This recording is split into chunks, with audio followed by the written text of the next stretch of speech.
تختی نمبر 22 میم ساکن کے قاعدے۔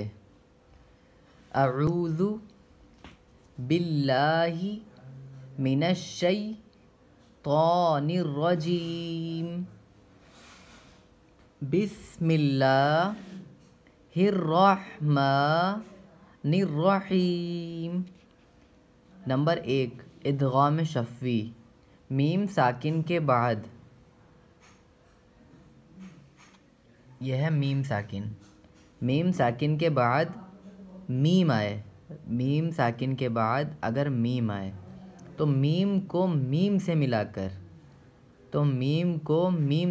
کر غنہ کے ساتھ پڑھا جائے گا، جیسے الیکم مرسلون، 2 میم ہیں، ایک تو کم، ایک میم یہ ہو گیا کاف کے بعد کم، ایک مرسلون کم مرسلون۔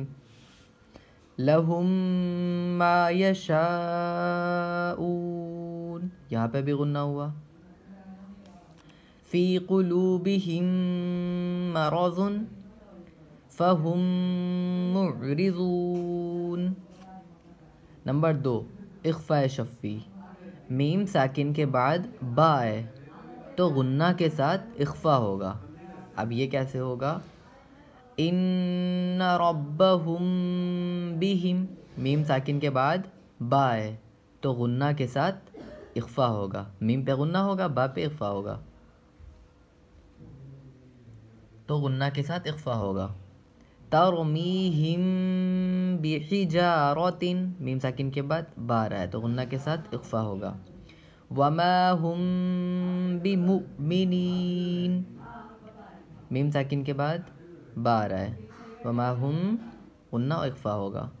فبشرہم بعذاب، میم ساکن کے بعد با رہا ہے تو غنہ کے ساتھ اخفاء ہوگا۔ اب دیکھیں گے تیسرا اظہار شفوی۔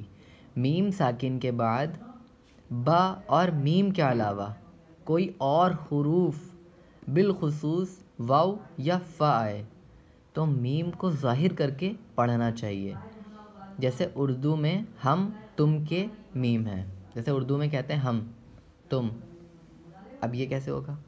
ہم فیہا، اب میم ساکن کے بعد فا رہا ہے تو یہاں پہ غنہ اخفا کچھ نہیں ہوگا، ہم فیہا نہیں ہوگا، ایسے پڑھیں گے ہم فیہا لکم دینکم لم یلبسوا ام لم تنذرہم، نون ساکن کے بعد ذال آ رہا ہے، ذال حروف اخفا میں سے تو یہاں پہ اخفا ہوگا، لیکن ہم کون سا میم کا قاعدہ پڑھ رہے ہیں؟ میم ساکن کے بعد تا آ رہا ہے تو یہاں پہ اخفا نہیں ہوگا۔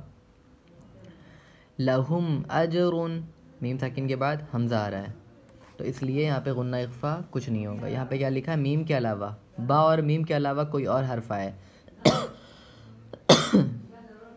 جزاک اللہ خیرہ۔